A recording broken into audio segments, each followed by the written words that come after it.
नमस्कार, हमारे social media network news धारा पर आपका बहुत बहुत स्वागत है। मैं हूं आपके साथ प्रियंका मिश्रा। और मेघालय में हुए राजा मर्डर केस में जिस तरह से राजा की पत्नी सोनम को अब आरोपी ठहराया जा रहा है और मेघालय पुलिस और मेघालय के गृह मंत्रालय की तरफ से इस बात के पुख्ता तौर पर बयान दिए जा रहे हैं कि उनके पास इस तरह की कड़ियां और इस तरह के सबूत हैं जिससे ये सिद्ध किया जा सकता है कि आरोपी इस पूरे मामले में सोनम ही है और सोनम ही इस केस की मास्टरमाइंड रही है। सोनम ने अपने दोस्त के साथ मिलकर जिस तरह से शादी के कुछ दिनों के बाद ही इस घटना को अंजाम दिया है, ऐसे में अब जांच के बाद आने वाले समय में इस बात का पूरे तौर पर खुलासा आखिर हो जाएगा कि इसके पीछे की असली वजह और इसके पीछे के कारणों के साथ ही किस तरह से कड़ियों से कड़ियां जुड़ी हुई थी और किस तरह से इस घटना को अंजाम दिया गया। लेकिन यहाँ पर एक बड़ी बात हमारे और आपके सोचने के लिए और जहन में अगर हम बिठाने की बात करें तो बड़ा सवाल यहाँ पर यह आता है कि पिछले कई सालों में अगर हम देखें तो इस तरह की घटनाओं की अगर हम बात करें, फिर चाहे वो राजू मर्डर केस की बात हो, साहिल और मुस्कान ने जिस तरह से खौफनाक मर्डर को अंजाम दिया था उसकी बात हो,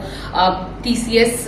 मैनेजर मुंबई के मानव शर्मा के सुसाइड केस की बात हो, या फिर इंजीनियर अतुल सुभाष के सुसाइड केस की बात हो, या फिर इस तरह के कई ऐसे केस जिनको लेकर हम सभी आए दिन अपने जीवन में इस तरह की घटनाओं को देखकर चौंकते रहे हैं और सामाजिक ताने बाने में इस तरह की घटनाएं उथल पुथल पैदा करती हैं। लेकिन इसके पीछे जो कई सवाल लोगों के मन में और जहन में उठ रहे हैं, मेरे भी मन में कुछ सवाल उठ रहे हैं और वो सवाल शायद आपके भी हों। मैं आपसे भी जानना चाहूंगी कि आपको क्या लगता है, कहाँ कमी रह जा रही है। इस तरह के सवालों की अगर हम बात करें तो सबसे पहली बात यहाँ पर यह है कि चाहे वो बच्चे हों, चाहे वो वयस्क हों, चाहे 18, 35, 40 साल की उम्र के लोग हों या फिर कम उम्र के लोग हों, लोगों के मन में क्या चल रहा है ये परिवार के लोगों को नहीं मालूम होता है। और सबसे आखिरी में जब इस तरह की घटनाएं हो जाती हैं तब परिवार के लोगों को इस बात का पता चलता है कि उनके साथ जो शख्स उसी छत के नीचे रह रहा था, फिर चाहे वो बच्चा हो, वयस्क हो, महिला हो, पुरुष हो, उसके मन में, उसके दिमाग में क्या कुछ चल रहा था। चाहे हम दोनों ही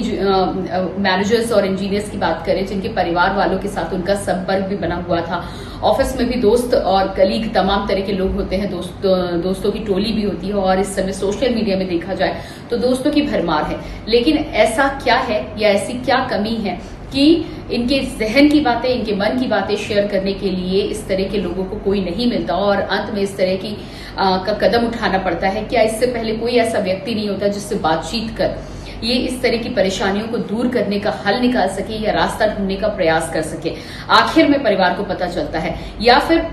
इस तरह के विकृत मानसिकता के लोगों को हम देखें जो इस तरह के खौफनाक घटनाओं को अंजाम देते हैं या कहीं ना कहीं साधारण जीवन में एक चाहत के रहते हुए क्राइम की गलियों में पहुंच जाते हैं और उसके बाद वहां से ना वापसी वाली स्थिति हो जाती है। क्या इस तरह की घटना को अंजाम देने से पहले इस तरह के व्यक्तियों के जहन में आगे आने वाले परिणाम को लेकर कोई खौफ नहीं होता? क्या तमाम तरह की निगरानी होने के बाद भी पुलिस को लेकर खौफ खत्म हो चुका है, परिवार को लेकर खौफ खत्म हो चुका है, या फिर परिवारों में इतना ज्यादा खौफ है कि अपने मन की बात परिवार वालों से, परिवारजनों से कहने की बजाय इस तरह की घटना को अंजाम देना उनके लिए बेहद सरल होता है? अब इसके पीछे क्या मानसिकता है, क्या क्राइटेरिया है, क्या सामाजिक ताना बाना है, या इस तरह के लोगों के जहन में क्या कुछ चलता है, ये बड़े सवाल है। लेकिन यहाँ पर सामाजिक तौर पर और उसके साथ ही साथ सोसाइटी के तौर पर अगर हम देखने की कोशिश करें तो सबसे पहली बात है कि इस तरह के परिप्रेक्ष्य में भी यदि आप अपना जीवन सुरक्षित रखना चाहते हैं तो छोटी छोटी बातों पर, छोटी छोटी डिटेल्स पर भी गौर करने की जरूरत है। आप भले ही उसे रिटेलिएट ना करें, उस पर तुरंत कोई एक्शन ना लें, लेकिन उस पर सोच विचार करना संभव है और उस पर बातचीत की जा सकती है। जैसे शादी विवाह के मामलों की अगर बात करें तो बेहद नाजुक ये रिश्ता होता है और ऐसे में जिस तरह से राजा के केस में निकलकर सामने आ रहा है कि कारोबारी राजा ने अपनी मां से इस बात का जिक्र भी किया था कि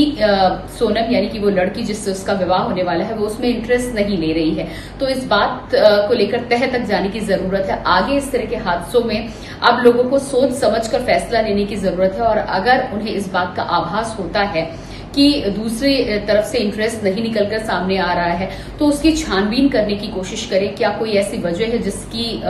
वजह से इंटरेस्ट नहीं आ रहा है, या फिर पारिवारिक इस तरह की कोई मर्यादा है या कोई मजबूरी है, या जो भी व्यक्ति बात हो, लेकिन उस बात की तह तक जाने की जरूरत है। अगर इस बात की छानबीन या